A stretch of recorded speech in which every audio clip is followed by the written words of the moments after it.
제자훈련 19기 3반 오현정 집사입니다. 늘 하나님의 인도하심으로 살아온 저에게 결혼 후 두 아이를 낳고 코로나를 지나는 동안은 매일의 은혜가 아닌 가지고 살았던 은혜를 쥐어짜듯이 견뎌온 시간들이었습니다. 두 아이의 육아로 마음이 여유 없이 늘 분주하였고 주일에 섬기는 자리는 습관처럼 기도 없이 말씀도 없이 그 자리를 감당해 오고 있었습니다. 주변에서 순장님과 다락방 가족들이 제자 훈련을 권하였지만 2년 후에 받겠습니다. 막내가 초등학교 들어가면 받겠습니다. 라고 나의 안 되는 상황을 먼저 말하며 항상 회피하였습니다. 그러던 어느 날 섬기는 사역이 너무 버거워지는 일이 있었고 다 그만두고 싶은 죄된 마음이 나를 덮는 일이 생겼습니다. 그날 저녁 저의 힘든 상황을 나눈 다락방 집사님께서 함께 눈물을 흘리시며 진심으로 언니 훈련 받아요 라고 이야기해 주었습니다. 당장 제 힘든 상황을 해결해 주는 말이 아닌 훈련을 받으라는 그 권면이 전화를 끊고 난 이후에도 이상하게 제 마음속에 계속 남아 있었습니다. 그날 밤을 거의 새며 생각했습니다. 지금의 문제는 내가 인간적으로 사역을 감당하려고 했기 때문에 생긴 일이고 내 안에 말씀과 성령의 충만함이 전혀 없는 것이 문제임을 깨닫게 되었습니다. 다음 날 아침 바로 부목사님께 제자훈련을 혹시 들어갈 수 있는지 여쭤보았고 훈련은 이미 시작되어 오리엔테이션이 지난 상황이었습니다. 하지만 목사님과 다른 훈련생분들의 배려로 정말 마지막 멤버로 2024년 제자훈련을 들어가는 기적 같은 상황으로 훈련을 시작하게 되었습니다. 나의 자발적 의지가 아닌 하나님께서 분명한 사건으로 나를 이 훈련에 동참시키셨다는 하나님의 강권하심이 느껴져 첫 오리엔테이션 날 눈물이 계속 흘렀습니다. 한 주도 교회를 빠진 적이 없었는데 수년 만에 하나님을 다시 만난 것 같았습니다. 교회를 오래 다녔지만 교제가 별로 없었던 집사님들과 조금은 서먹하게 첫 시간을 시작하게 되었습니다. 모두 지금 어린아이들을 양육하고 있는 엄마라는 공통점이 있는 멤버로 하나님께서 만나게 하셨습니다. 첫날 저희의 가장 큰 기도 제목 중 하나는 훈련의 기간 동안 아이들이 아프지 않기를 바라는 것이었습니다.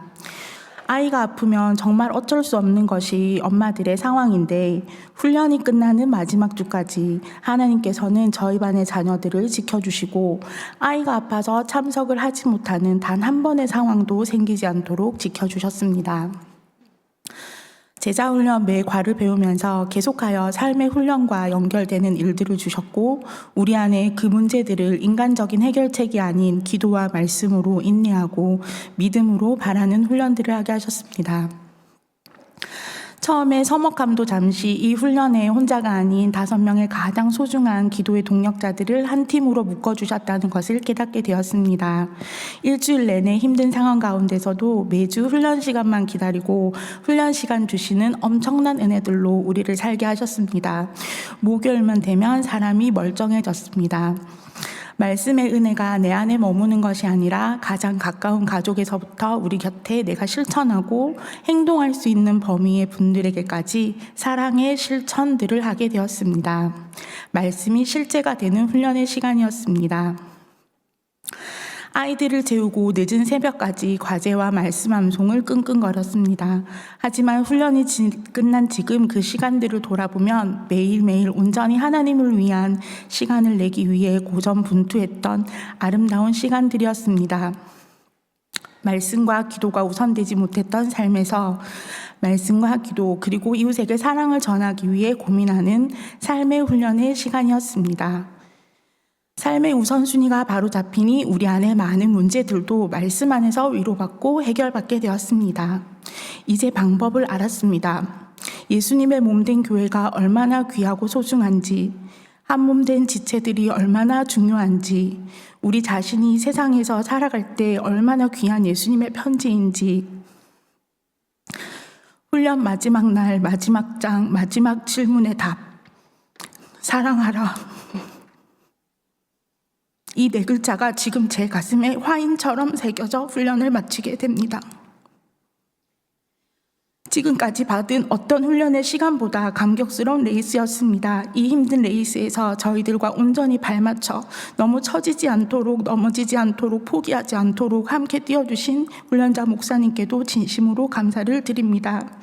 우리가 예수 그리스도를 믿은 그날부터 우리는 이미 예수님의 제자였지만 그것을 잊고 저만을 위해 살았던 저의 삶에 다시 제자가 되는 선물 같은 1년의 시간을 주신 하나님께 진심으로 감사드립니다.